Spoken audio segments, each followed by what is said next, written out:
You can watch this show on the AftershockXL Network YouTube channel. Listen to this show anywhere, anytime, on any device, wherever you stream your podcasts.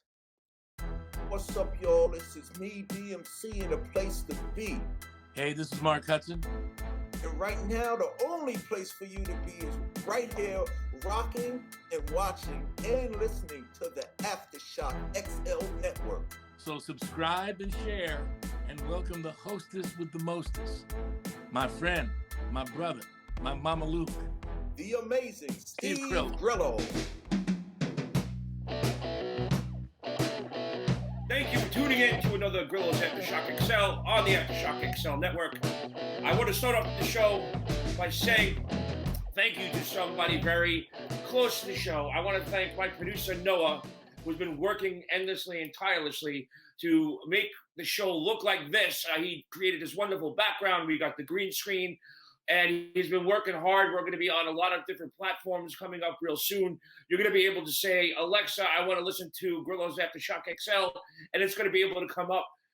Every week, the show is growing, and this specific show today is really putting me on the map. I'm very excited to be able to have these guests that are coming on today because they are absolutely icons in the rock and roll hip hop world. I'm getting a little nervous here because I have some really big guests tonight. And first things first, a big congratulations goes out to my next guest, Mr. Mark Hudson. People may know him from the Hudson brothers back in the day.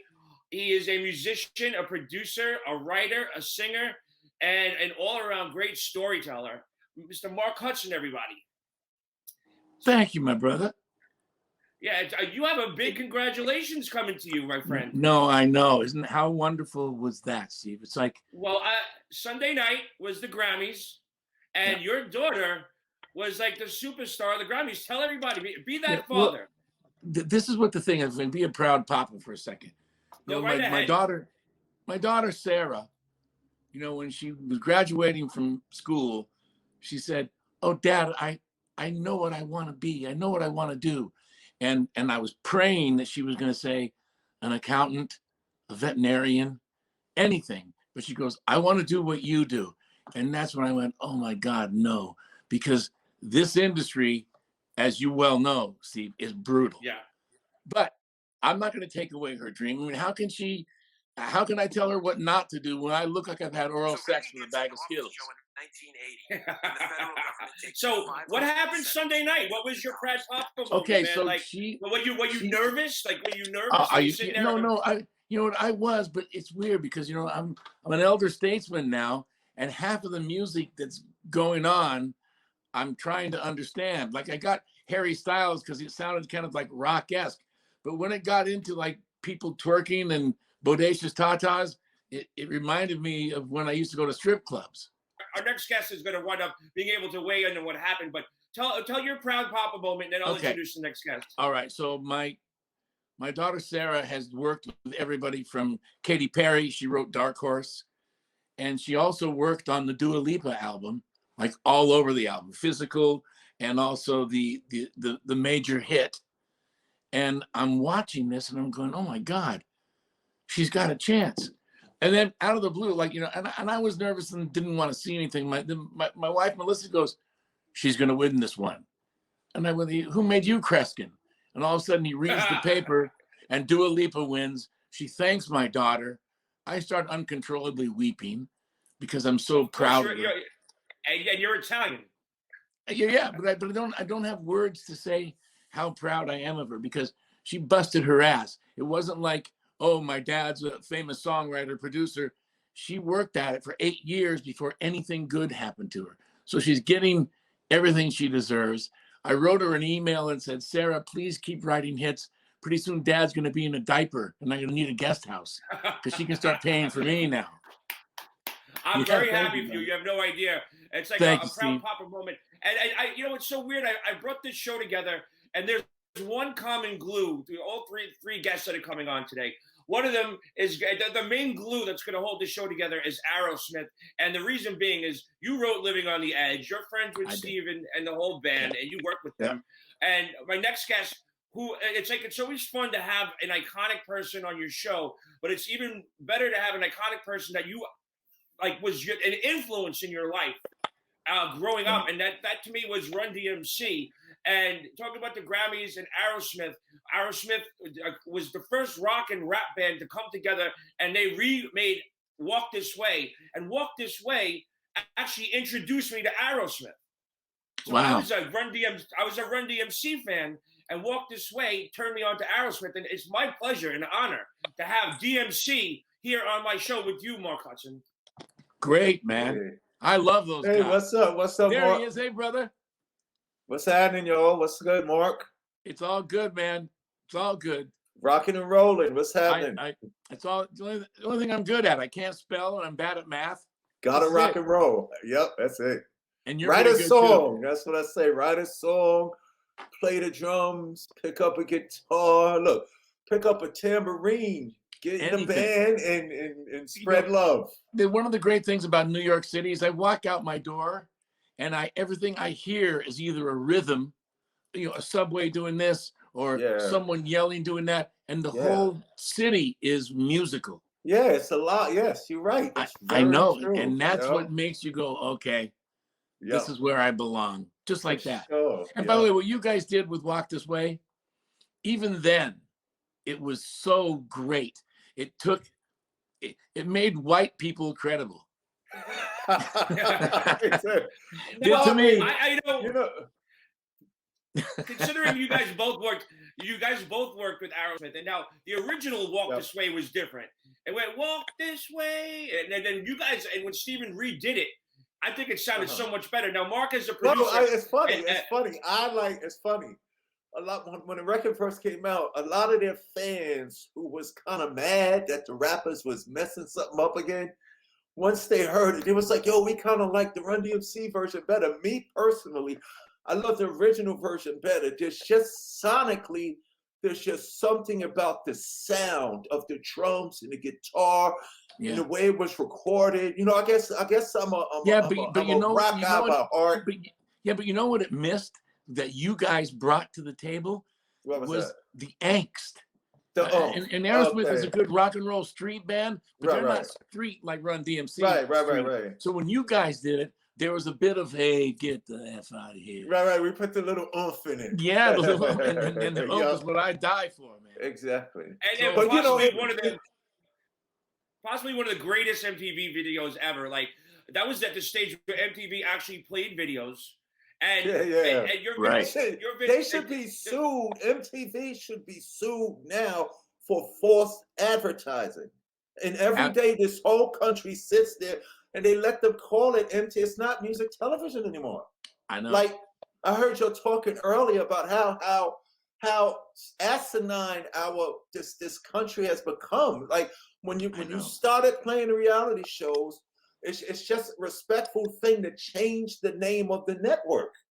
Yeah, absolutely. The leer is MTV because music is the cool thing, because music succeeds where politics and religion fails.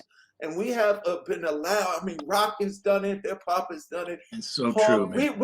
We allow these knuckleheads, these corporations, look, take it and make your money and pollute that, but don't mess up our cultures. Don't mess up the art. That's why I'm drawing the line there. Am I allowed to swear? Yeah, go right ahead. Yeah, okay. I don't give a fuck. When they start fucking with Mr. Potato Head, we're in trouble.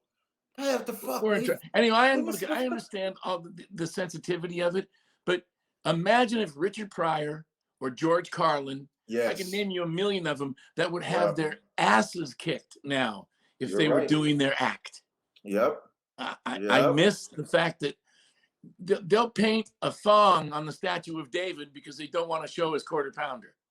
Yeah, right, exactly. That's coming soon. I know. D, did you watch the Grammys on Sunday? I can't look at it no more. It's like, and it's not an old thing. I hate when people, I'm 56 now. So when people get like 40, That's the 38-year-old. The 38-year-old guys still think they're young and cool, but you're not. You're 38. But I hate when people go, I must be getting old because I don't know. It's not because of that. I examined it, I studied it, I thought about it. The reason why us OGs or people who have been involved with something from the beginning, the reason why we don't understand what's going on now is not because we're older. It's because when we were young, when we were the young creators, when we were the young innovators, when we were the ones that said what's cool or not, we were young people with higher expectations of ourselves in our art. Right. Everything wrong with our music industry is not because of age. It's because of the knuckleheads we allow to run it right now who don't care about the art.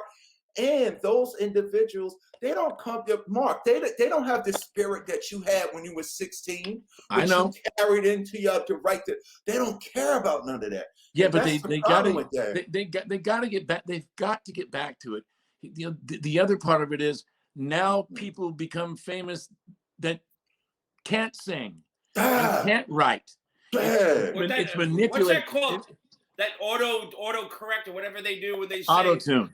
Auto tune. Like if you turn that off, they're nobody. Oh, we see, but the thing is, even from a songwriting perspective, it's all about the song first, and then the singer second, and then the band third. So we got to get back to. We got to get. And we still exist, but nobody cares about it because we're being programmed. It's funny. The other day, my wife Melissa and I were watching one of those shows on PBS. You know, all the bands of Motown, which give me Gamble and Huff and the South Philadelphia stuff any day of the week. And some of these people, since you've been gone, she can still sing her ass off. And because she's like 63. They don't want to know anymore. That's so crazy. Gladys Knight is one of the greatest singers today of all time. So why can't you just judge it on the talent and not on the fact that we look like a Cabbage Patch doll now? Yeah, that has nothing to do with it. I have bag drag. Everything is dropping and falling off. But that doesn't mean that I still can't do the other stuff. The other stuff is really, really important. Yep. And the other thing is, as a songwriter, you got to be able to let go. And anyone that has a hit, I'm proud of them. Even that fat guy that did Gingham Style. I don't know what the fuck he was doing, but happy Gingham. Let his chubby little body go and say but I just recently went back and watched it again because, you know what? Like, I didn't know what that song, because I'm not really, it's not like back in the day where I was like listening to music on radio where you were waiting for that song to play on the radio again. I don't listen anymore. And the first time I had seen that song, it was a skit on Saturday Night Live. And the first time I heard that beat, and I was like, what the fuck is this? And they were like, you haven't heard this? This guy's blowing up. And I'm like, no, but that beat is like dope. And you don't know what he's saying, but he's dropping lines in some type of language, and it sounds great. And who are these other kids that are out now that all look like an Asian David Bowie? Was they BTS or SOB? The Korean kids. Oh, that thing is There's like 98 of them, and they're all like dancing and singing. Good for them, man. I mean, my thing is grab onto it and go, and God bless you for being successful. And then I say, hold on to your money, because that changes too. That changes too. Yep. Changes like seasons. I don't know if you know this, but Mark from back in the day, him and his brothers had a really big show where that was like what, it was before Sonny and Cher? You know, we replaced Sonny and Cher. We were regulars on their show, and then we became the summer replacement. Oh, so, wow. He wrote one of the best Aerosmith songs to date, which is "Living on the Edge." And you have a really good, you have a really good story behind that, don't you, Mark? Well, I mean, this is what the thing is. You know, as a songwriter, and even though I was a Hudson brother, we made records, and Bernie Taupin was our producer because we were signed to Elton John, all that stuff. Once that was no longer, I developed my songwriting career so I could just be a songwriter. And I started writing for a bunch of different people. You know, Cher did one of my songs. Mark Era. Great. I got a phone call that said, do you want to go work with Aerosmith? And I went, God, are you kidding? Of course. Wow. So the first thing you do as a songwriter is you listen to all of their stuff. And you go, this is the groove they like. This is the key that Steven sings in. And then a Joe Perry riff, which you can never get as good as, but you try to come up with stuff like that so that they'll hear it and go, oh yeah, we could do something like that. So they fly me to Boston, and Joe Perry, bless his heart, I don't know how he was with you, but he's very shy. Very shy. Yeah, like shy. Very beautiful human, but shy. So quiet, like, no, I'm all right. Yeah. Well, he don't even speak. He just goes yes or no. I know. Like Joe, he'll go, Joe, are you hungry? He'll go, Joe, absolutely. He'll shake his. Well, right? So with the cigarette hanging out his mouth that don't fall. No, I know. We were working in his studio in Duxbury. So I show up there, and the studio is beautiful. And I walk in, and I'm trying to hustle. I'm trying to get the cut. Right. So I go, wow, Joe, what a great studio. And he goes, yeah. Hey, you think the Yankees will ever beat the Red Sox? Yeah. Yeah. Yep. Yeah. And then I tried to be Boston. I tried to be Bostonian. Right. I said, give me some clam chowder. How's with some chowder? And he was like an oil painting. So I'm thinking, oh my God, he's so shy and beautiful. And by the way, when I first saw him, there he was with his leather vest, his waxed chest, cigarette, like you said, running out of his mouth. And I actually made a noise like, because he was so cute. I thought, oh my God, he's a rock god. Yeah. But I thought it was going to be a real long day. Then I hear a car screeching. The door opens, and there he was, backlit like a Spielberg movie. Yeah. And total opposite, right? Never seen a mouth that big in my life. Yeah. And then finally I'm thinking, thank God, someone like me. He comes in, we hit it off immediately, and I play him some of the stuff that I had. And they were kind of digging it, but very sort of removed. Then Steven Tyler, bless his dysfunctional heart, he said to me, what would you bring to the band if you were in Aerosmith? And I thought to myself, thank God I was wearing brown pants, because I was going, what the hell? And I go, what would I do? And I said, and I just figured, here goes nothing. And I grew up a Beatle freak. And John Lennon to me was my reason for existing. Wow. So I said, well, I've got this thing. And I start strumming the guitar. Something's wrong with the world today. I don't know what it is. Something's wrong with our eyes. We're living on the edge. And Steven goes, stop. And I've never seen a mouth that big. Stop! Never seen a mouth that big in my entire life. I thought there was like a family having lunch on his tongue. It was, John Lennon's in the room. John Lennon's in the room. He's in the room. Wow. So the song wrote itself. 20 minutes later, it was done. Wow. It became the first single. It became a Grammy. It paid for my divorce and my penis extension. It paid for everything that any white guy would ever want.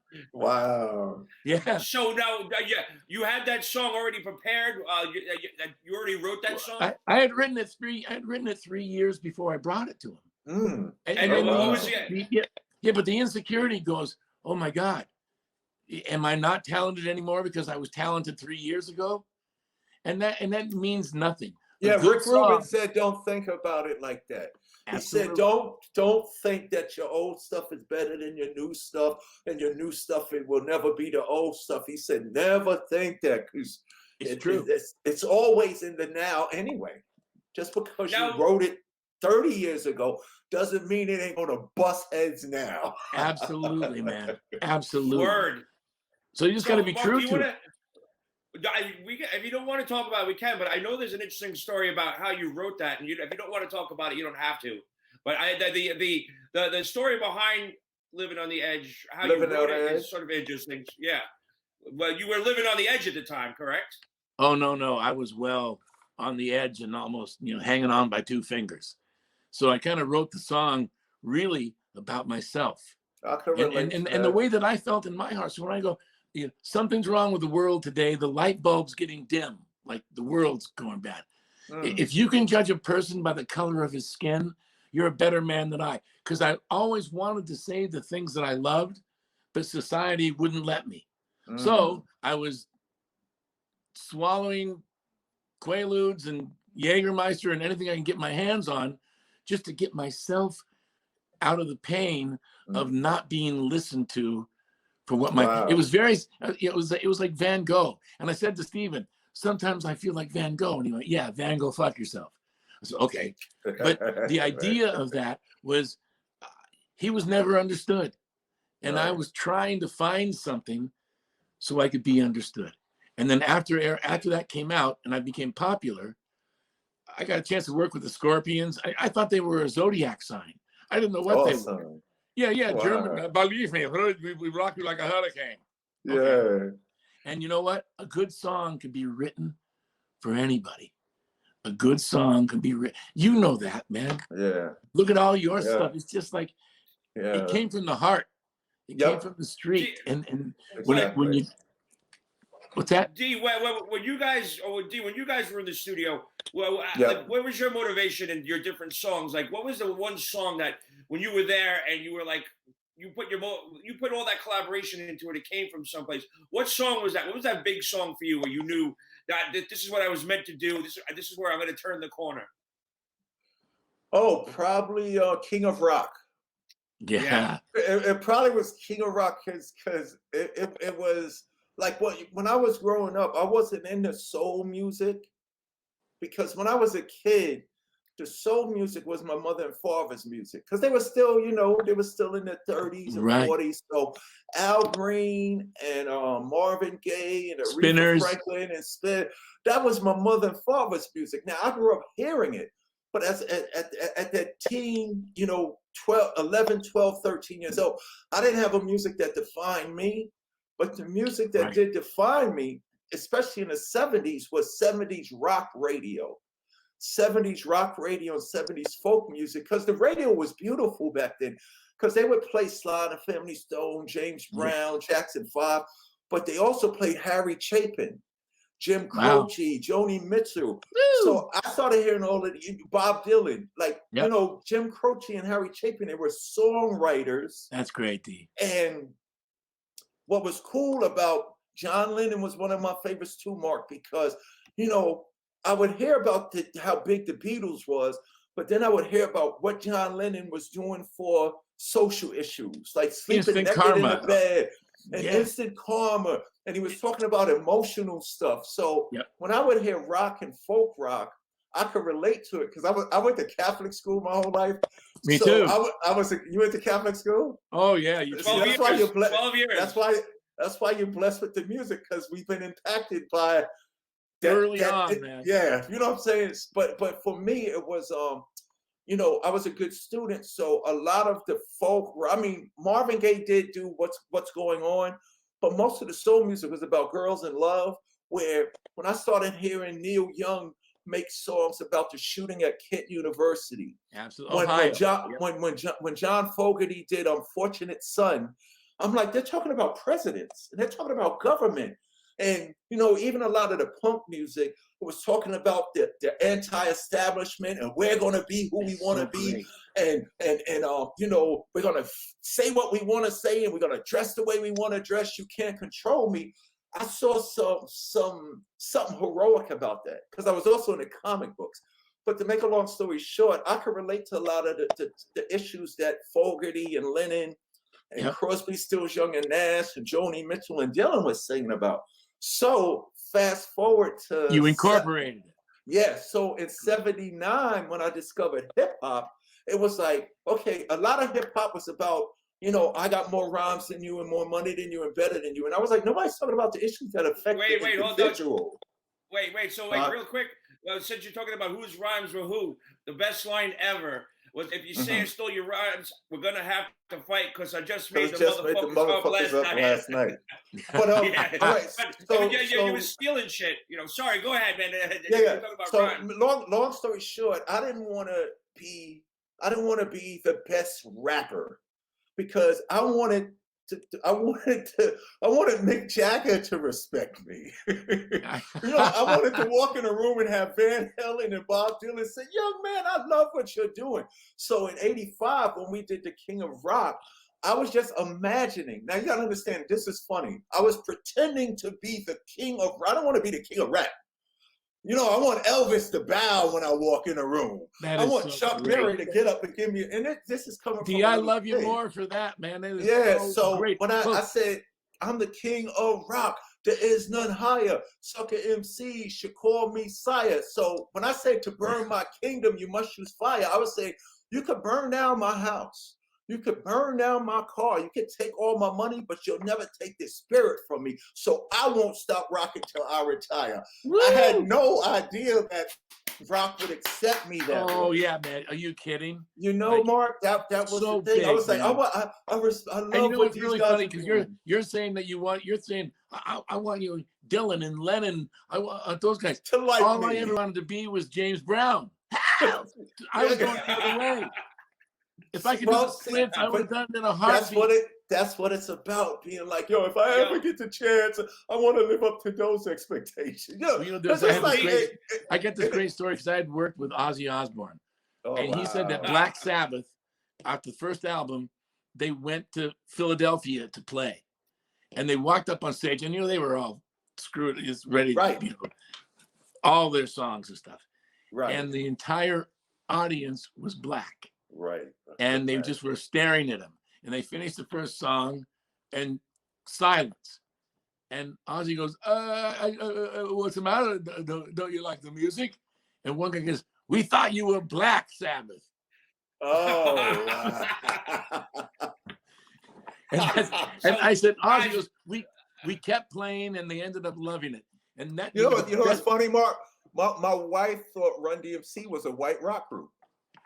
Okay, there you go. Because she's a black girl. She's a black girl from Connecticut. So when I met her, and she's 10 years younger than me, so she was in the New Edition and the R&B. So her sisters knew about Run-DMC.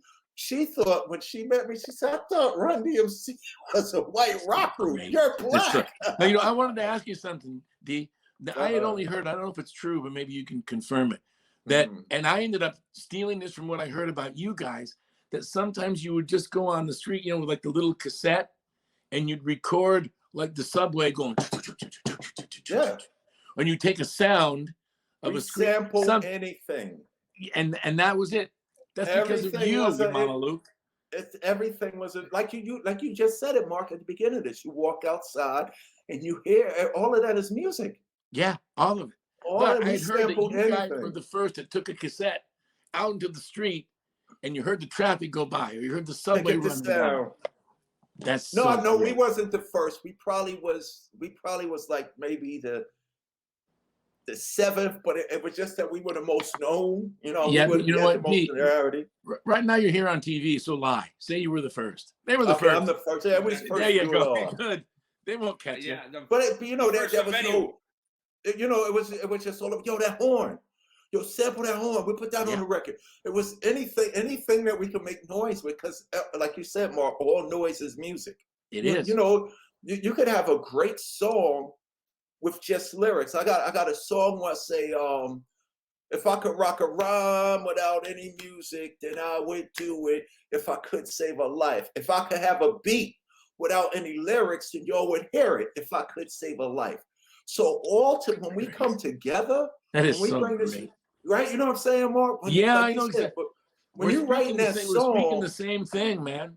Yeah, for sure. And the thing is, what I wish we could get back to music being universal. The one thing that I miss from the early days, I know you're talking the 60s, where the number one song would be the Beatles, number two song would be Eddie Fisher, number three song would be Glenn Campbell. Yeah, Glenn Campbell. This whole potpourri of sound. And it was all accepted. Now it's putting categories and manipulated for such a category. Things. I know. Yeah. Horrible. So guys, I'm doing my best not to sound old. No, you're not sounding old. You're sounding young. Yeah. No, Mark is not old. He just thinks he is. But I want to that story, the King of Rock story, just gave me chills. Seriously, I got chills. Hold up. That's so amazing. Here's what I wanted to add to Steve, now that you said that. So when we get inducted into the Rock and Roll Hall of Fame in 2009, this blew my mind. So we get inducted. So before the ceremony started, they call me over. Yo, D, come over here. We got to tell you something. And I go, what? They said, you guys are prophetic. I was like, what are you talking about? They said in 1985, y'all did a song called The King of Rock with Larry Bud Melman from the David Letterman show at the front door of a rock and roll museum saying, you guys can't come in here. This is a rock and roll museum. I said, so what's prophetic about that? He said, the Rock and Roll Hall of Fame didn't start till 86. We didn't know that. It did. I was like, and you know what? It didn't make any difference. You know, there was one time when I was on the road with Aerosmith, and Stephen actually forgot the words to Walk This Way.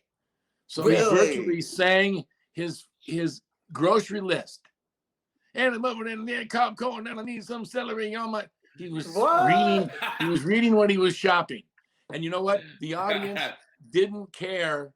They only waited for "Walk This Way," and that's what they all knew. And outside of that, he was talking about meatloaf, and the singer, and a loaf of bread, and a loaf of eggs. Yeah. So guys, we're gonna take a little quick break here and introduce our next guest, the trifecta that's gonna tie us all into Aerosmith and rock and roll. So we'll be back in like 2 seconds.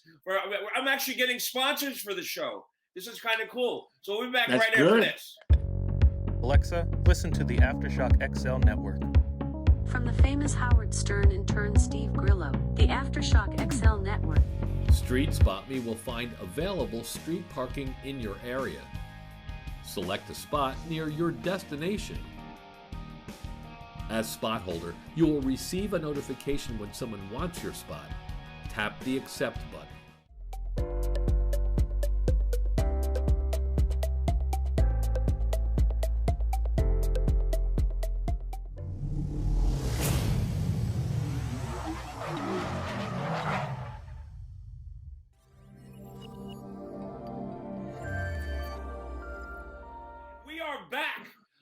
To probably the best show I've done. This is an interviewer's dream. I don't even have to ask questions. These guys are giving such great stories. I got D from Run-DMC. We got DMC here. We got writer, songwriter, producer, all-around talented person, a great storyteller, Mark Hudson. Very colorful man. Congratulations. His daughter just won a Grammy on Sunday night. And to tie the trifecta of rock and roll history and Aerosmith, we got Ruby Mazur, one of my very good friends. And Ruby Mazur's here. We're going to bring him up. And D, the funny thing is, I know Ruby from Club Expo back in the day, right? Oh, wow. And Club Expo, you played Club Expo. Yes, and it was one of the biggest thrills. One of my biggest thrills of my life is because I worked there and I knew all the security.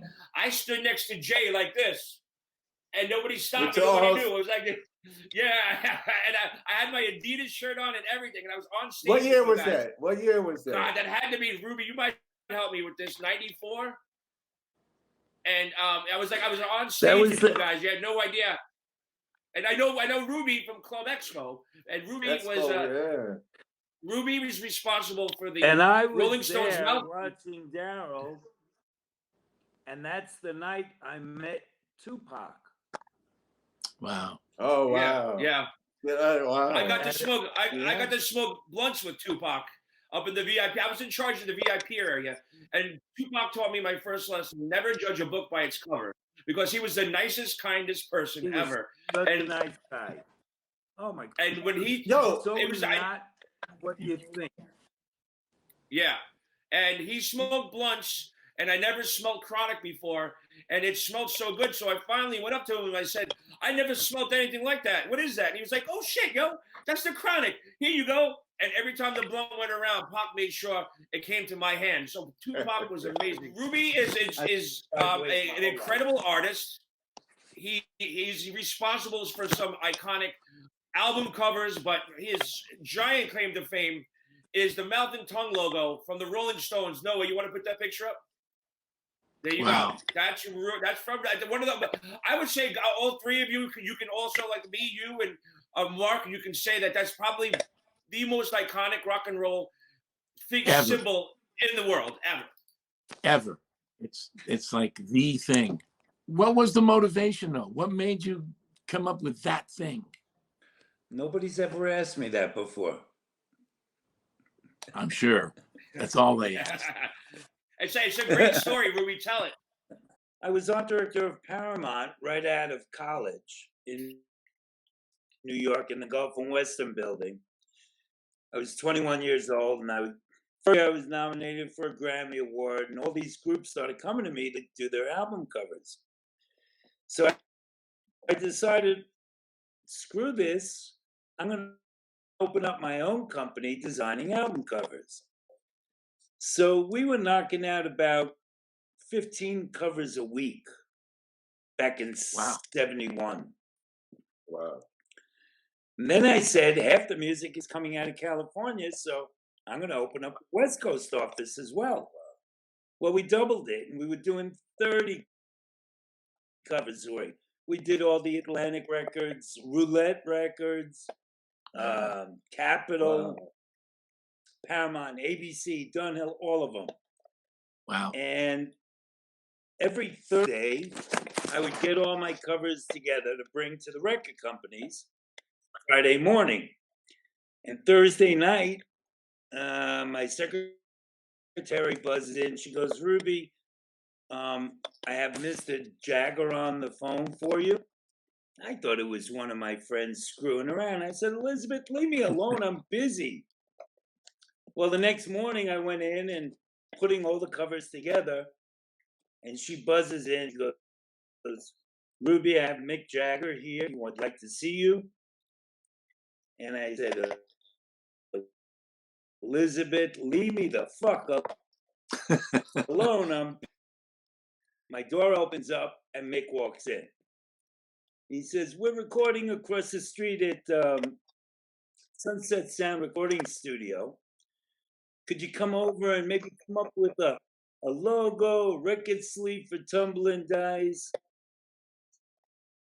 So I walk across the street with him and keeping on the floor, drool coming out of his mouth. I guess he was in a heavy nap. Yeah. Heavy. And Mick said, well, I wanted to look like me, but I really wanted to look like me. You know what I mean? Sure. And I kept thinking of, sex and what the Stones portrayed and those lips. Right.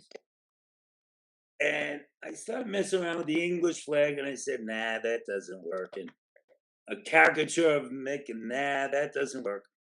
So I said, get back to the basics. Simple. The whole screw you attitude of the Stones. Right. And my friend had come up that weekend to my place. This was 1970. He goes, Ruby, you can't do a mouth with the tongue coming out. It's pornographic. I said, it just works. It's just simple. It says exactly where they're at. Nobody had done a logo like that before. It was like a little racy. I went up to his house on Mulholland Drive. On Monday morning, was standing outside by his pool. And I said, Mick, if you don't like it, I could change it, redo it, whatever, but I really think it works. And he opens it up and he goes, holy shit, mate. And he pushes me. I fall back into the pool fully clothed. And as I'm going under, I'm saying, he hates it. I was 2 years old when I did it. Yeah, right. All right, we're having a little technical difficulties. Sorry about that. But he's in Hawaii and might be on a poor Wi-Fi connection. Oh, he's on Hawaii. Wow, lucky him. Yeah, he's in Hawaii. He's retired. He was 10 degrees out here. Yeah, I know. He used to hang out at Club Expo, and we used to have after hours at his studio, and it was probably the best time at the studio. Can anybody hear me? It was at the nightclub. Yeah, we lost you when you fell into the pool. I was boring everybody. No. Yeah. I wanted to know, do you still have the original? Did you get to keep it? Actually, I lost 3,000 for art and the Mouth and Tongue original. And do you remember the Beatles album cover where they, I think, only printed 500 of them with the baby dolls and the meat factory? And the meat. Yeah. Sure. Do you remember that cover? Sure. Something, anything. Yeah. I had that cover signed by all four of the Beatles. Oh. And that burnt up. Whoa. Oh, God. Hey, That's not cool. at least you got to look at it for a while. Steve, Noah, why don't you put up some of the pictures that we pulled up earlier that ties us into Aerosmith? Look at that. There's Steven Tyler. Oh, Yeah. wow. Wow. And Ruby's got such a distinct, original, like, art, the way he paints. Like, no one else paints like that. Wow. That's And great. he's been commissioned by some of the biggest rock icons in the world. And he's just, and I'm proud to be calling him a friend. Art Yeah. rules, baby. So- Art rules. So, and D, you're an artist. Are you working on anything new? As far as, I don't know if you know this, Mark, but he's an accomplished comic book artist, storyteller. Oh. Wow. Yeah, we have 3 graphic novels out now. Excuse me. We're getting ready to put out an 8-pager, 3.5, and then hopefully for next October we'll be dropping the DMC graphic novel number 4 at the New York Comic Con. I usually drop each issue at the New York Comic Con. That's great. Last year we didn't have it. This year we didn't have it. So we're starting to move up and expand. Once we get the 4th graphic novel established, then we could start breaking off, each characters with their own episodes and stuff like that. So yeah, I originally grew up drawing comic books first. So it was comic books, then it was rock and roll, then it was hip hop. So your early comic books were what? You talking like the Flash and Batman? I was more a Marvel guy because of Stan Lee, because Right. he put the superheroes in New York City. I was into DC, Flash. I love the Flash. Batman was always badass. Yeah, I But know. Stan Lee was brilliant because he made New York City real. You know what I'm saying? He put the superheroes in New York City. So, I was a little kid. When I was in Catholic school, I couldn't leave the block. So Stan Lee taught me a lot about Harlem and Hell's Kitchen and the Lower East Side. I learned all about New York in the comic books. When I was producing Ringo, oh wow, Stan Lee wanted to do a comic book of Ringo being a superhero. So we actually took a meeting with Stan Lee. Wow, and he gave me like an original Spider-Man and signed it for me. And that's that's amazing. That's the stuff that I want. Wow. You have an original Spider-Man? Yeah, and he signed it for me. Wow, Stan that's gotta Lee be did. worth. I need to hook up with Ringo. He would love just. I need to collab. I need to collab with Ringo. That'll be so Ringo on the drums and me rapping. I will throw that. I will throw that at him. I'll come meet him anywhere. It'll be you. You can write for us. Like we can make something so beautiful. Or I Ringo on the drums. Or maybe have him just give us a drum track and throw it to you. Yeah. You do whatever you want. Right. Okay. Wow. Let's do that. That'll be sick. That'll be great. That'll be amazing. I'll get a Ringo drum track. Send it to you. You do some stuff. I'll throw down some music underneath it where we need it. Yep. And then we're sitting on a song. People I can't believe like something like this is actually happening on my fucking show. It is. It is. Yeah. What better place? What better I'm place? on it, man. Well, I will just get listen, it to you. you As know long as what? I get the Yo, Steve, when we get off, give Mark my contact. Good. Absolutely. And So we'll start like that. one of the things, And then everybody says like, if you could, like I wish I could make money doing what I'm great at. And one of the greatest things I'm great at is taking somebody like Mark Hudson and putting him with DMC and putting you guys together and watching you guys make money. I can't figure out how to make money off of doing what I'm good at, but I love doing it. I love the opportunity to sit here and watch two people that I admire in the music industry collaborate on something that could be quite possibly groundbreaking. Well, it came out of his head. I just thought about when he said Ringo. I was like, yo. I produced 8 albums for him. So I got I know that, yes. history and drum track. So I'm crazy. just going to find one that I think is the right groove. I'll send you the groove. You go to town, send it to me. I'll go to town. We'll go from there. In the end, we send it to Ringo to tell us to fuck off, and he won't want to do it. Exactly. But at least we'll do it. Producer's credit? Do I get a producer's credit or something? What's up? We'll give you special thanks. Oh, nice. Yeah. That'll pay my rent. No, so your music icons. You got to work with Ringo, Mark. Yeah. What was your music icon that made you go, holy shit, I can't believe I'm working with? Oh, Sarah McLachlan. Wow. Wow. Because Sarah McLachlan, when she had that song "Angel" out, Mm-hmm. Yeah. that record saved my life. Wow. I was really? I was gonna kill myself. 1996, 97. And it was in that movie with Nicolas Cage and Meg Ryan, City of Angels, I think it was called. Yeah. But that I was an alcoholic, suicide, a metaphysical, spiritual wreck who was about to jump off a building. And I was in a car, I was getting driven in a car, and I'm sitting there plotting how I'm gonna kill myself. I'm gonna jump, I'm gonna drink the poison, I'm gonna shoot myself. And the driver of the car, like I had never experienced this. The driver of the car he turned to me and he said, "D, please don't tell my boss I might get fired, but your music got me through some of the roughest times in my life." He said when he was a little kid, he had the worst parents ever.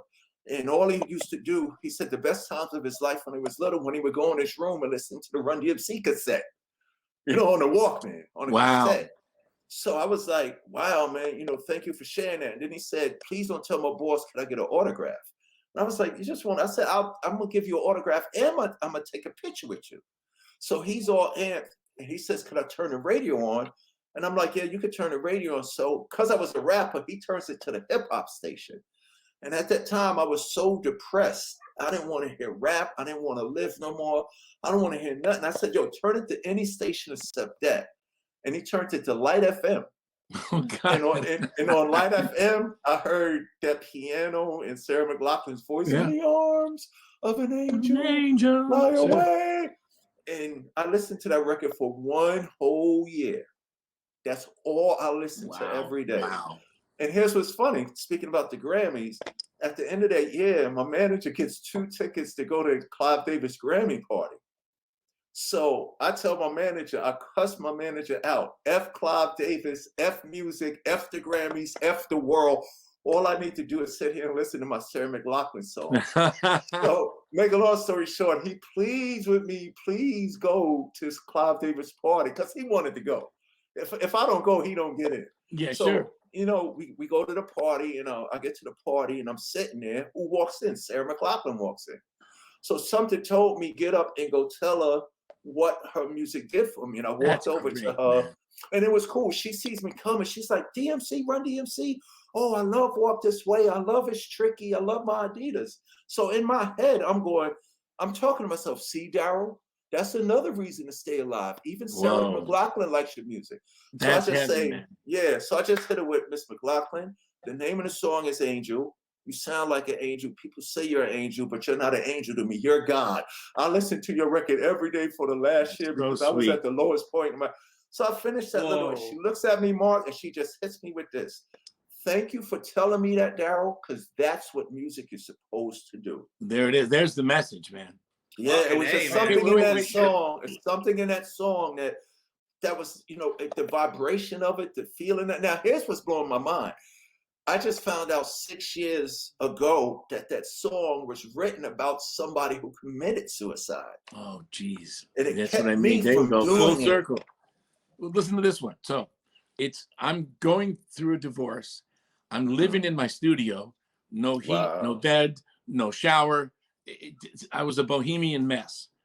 And I thought I was going to kill myself. Now, at that time, I had like a Mercedes 450 with the top down.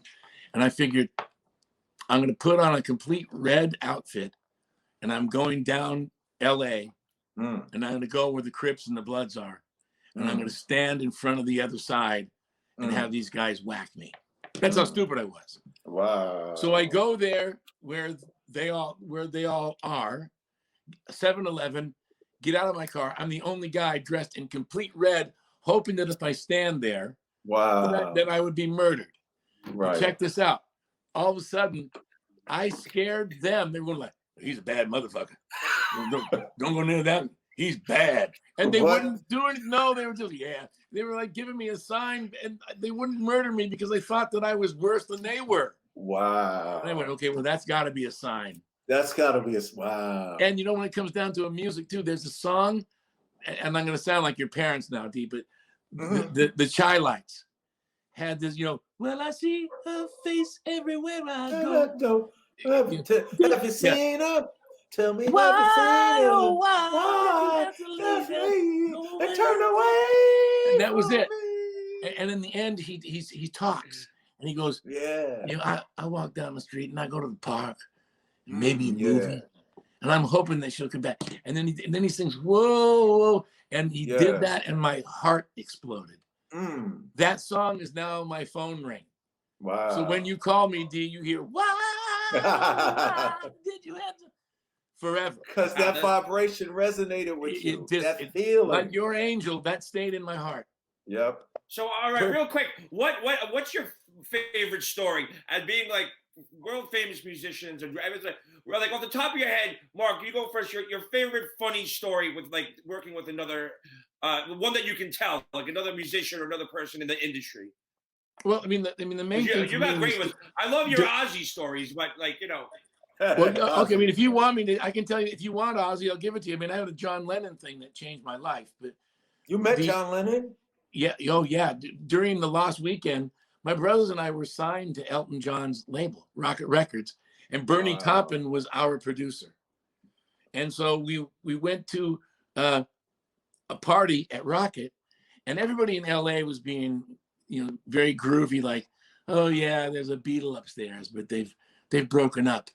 And I went, a Beatle, ran upstairs, and sitting in the corner is John Lennon with a drink and a cigarette by himself.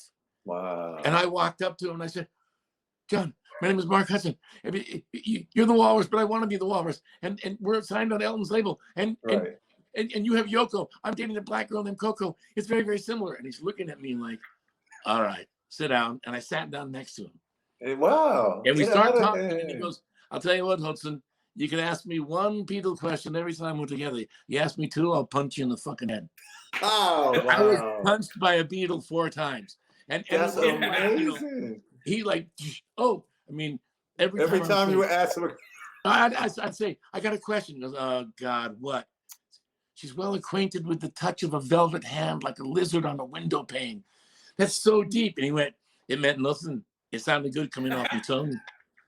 Sing it with me. Well acquainted with the touch of a velvet hand. And then I went, what song do you hate the most? Oh, punch. Wow. Punched by a Beatle. You got punched by John Lennon. Oh, and then listen to this one.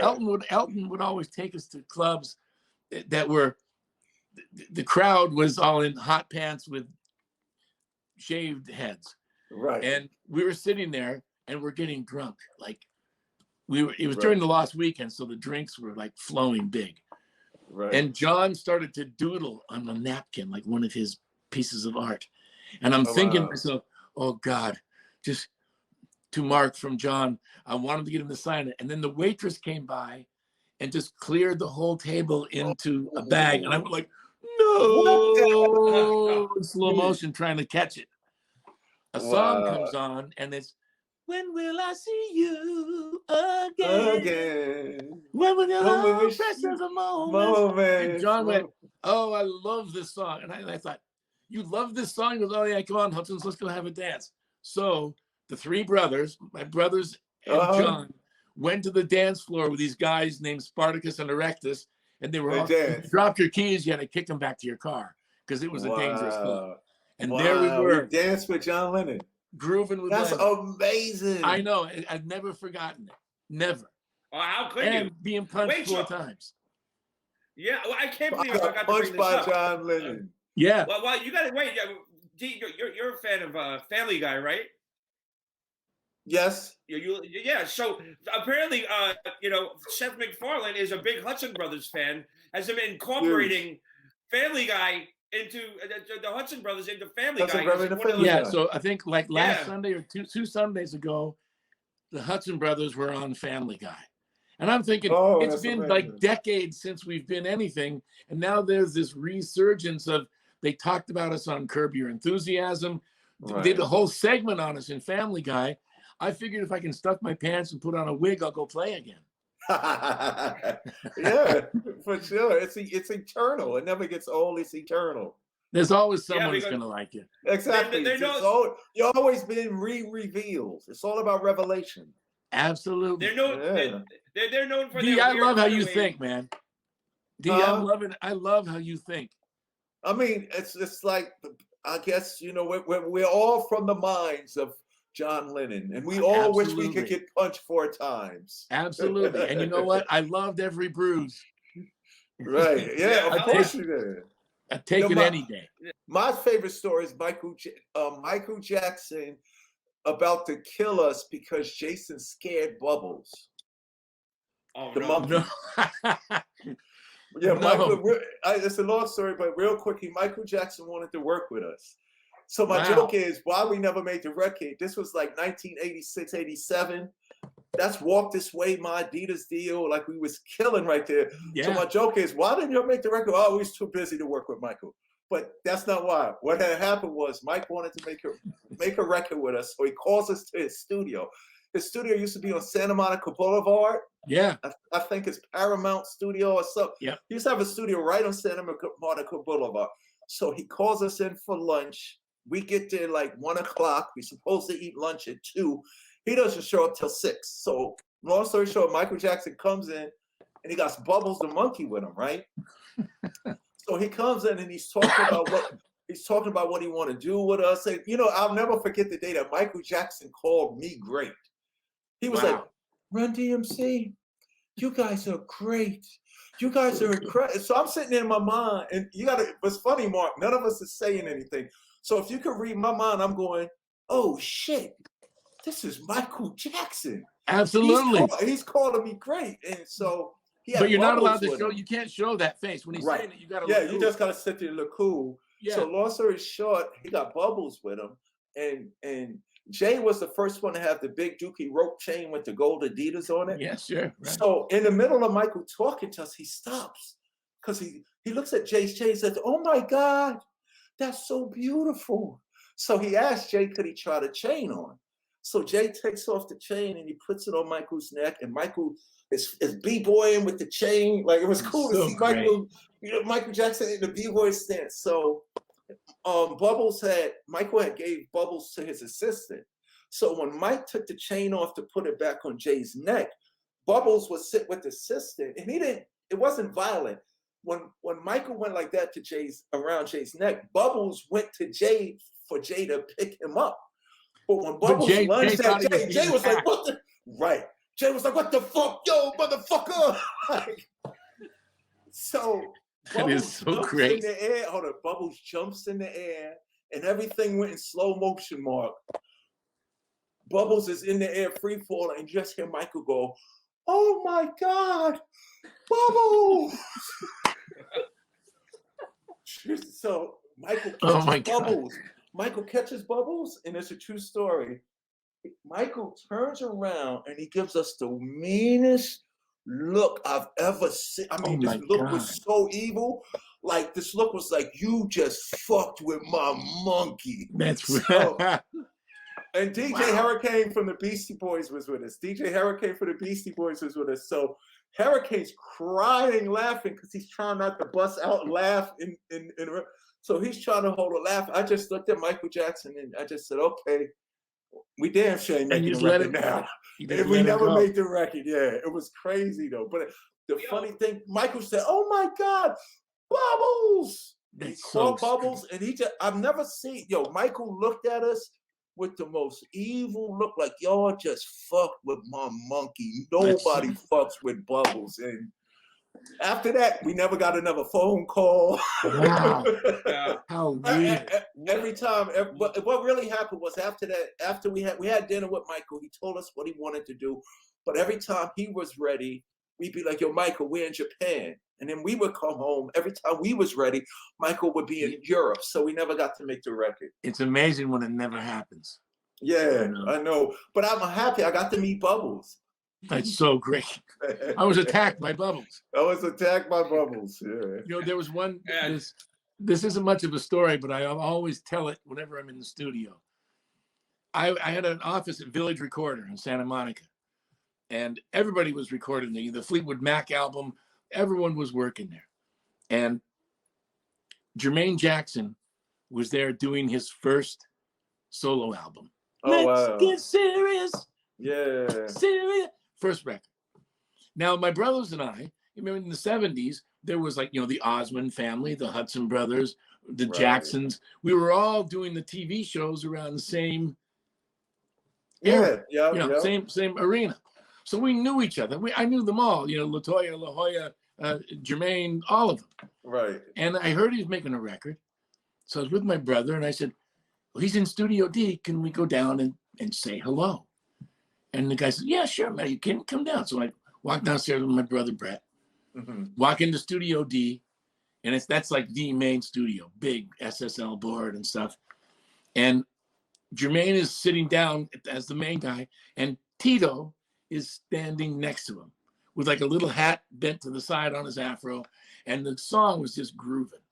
Now, in studio land, when you come into the studio, and you know this, D, you kind of have to like sit in the back and you wait for the song to be over, and then you can approach, because they're in the middle of a mix or middle of whatever. Right. You don't want to jump the gun and cause trouble. So we're hanging back and playing the song, and the song kind of ends. And before we could walk up, Jermaine goes, I don't know, it's the most important. And at that point, he was married to Berry Gordy's daughter. Oh, I remember that. Yeah. Yeah, he was married to her. And he goes, I'm going to make best first solo album, Jermaine Jackson. I'm going to make it best record Motown's had.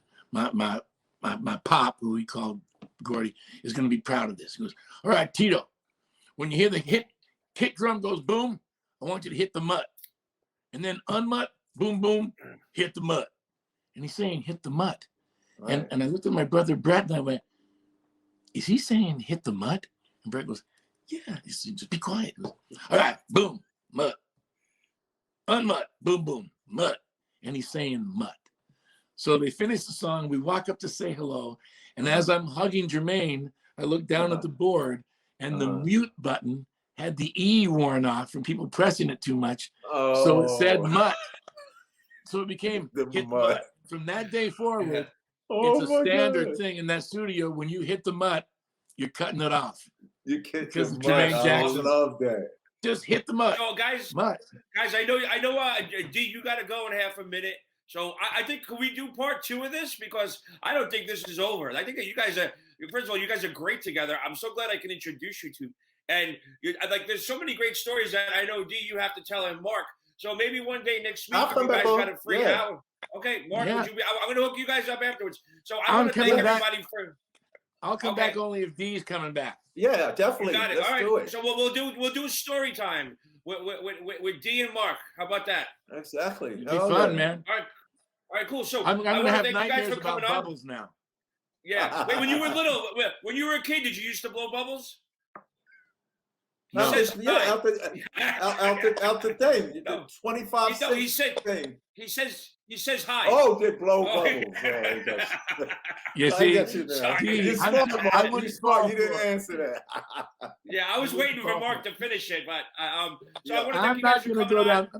I'm not going to go down that path. The only one that blew bubbles was Roy McDonald. Right. Next time, Mark. Next time, I just gotta hit the mutt. Hit the mutt. Yeah. When he starts talking, hit the mutt. I want to give a shout out to my boy Alfie at Sterling Assault, who did all my rings, except for my grandfather's ring over here. He does custom jewelry, and he works mostly in silver, but does gold. He did the Aftershock ring. You can see that. Awesome. Sterling Assault, you can go check him out. Just browse through his website, and if you like something, you can order it off there. Or if you want something custom, Mark or Darryl, my wife is Sweet Melissa Jewelry. Oh, she's making all this great stuff. I have one.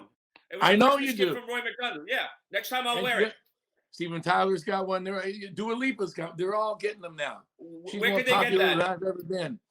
Sweet Melissa Jewelry. Okay, Sweet Melissa Jewelry. Sweet Melissa Jewelry. All right. Sweet Melissa Jewelry. Do you have anything you want to plug, buddy? No, D, say something. If you have a saying that you want to say, like "Where's Bubbles," she'll make you one of these bracelets that has handwritten sentence on it. Oh, Like, nice. Okay. Levitating. You can say whatever you want. Got you. Just, hit the mutt, whatever.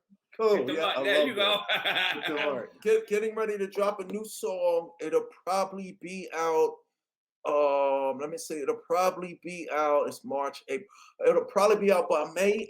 We did a collaboration song. It's me, Travis Barker, Mick Mars from Motley Crue. Yeah. Whoa. Sebastian Bach. Woo. And Duff McKagan from Guns N' Roses. Oh yeah, Duff. Okay, yeah. So yeah. So we got something coming very soon. It's called "She Gets Me High." I can't wait to hear that one, man. She gets me high. And what I about did your enjoy- cartoons? I have a- What about your comics? Oh yeah, Darryl makes comics. You can find it you can find the 3 current volumes out now at any comic book store. If the comic book store don't have it, they can order it for you. 3.5 will be out in May, and then hopefully in October, DMC number 4 will be out. Great. And I did the last Badfinger record, Joey Mullen. Oh, get out of here. The remaining Badfinger. I did a Wow. record that's out called. It's out now? It's out now on Omnivore Records. Be True to check it Yourself. out. Julian Lennon did the album cover and sang background. Oh, dope. Mickey Dolenz sang background. Get Steve outta Hawley here. from McCartney's Go band is Beatles. the drummer. I mean, it sounds like Badfinger, but now. And I'm Okay, pretty proud I'll of it. check that Omnivore out. Records. So that's my Okay. plug. There- Joey Okay, I Mullen, got you. there Be you- True to Yourself, SweetMelissaJewelry.com. I want to say thank you to all of my audiences. You know where to find me. Grillo Vader, Instagram, Steve Gorilla on Twitter. And, on Facebook, there's the Aftershock XL fan page. So I want to thank you guys for coming on. Peace.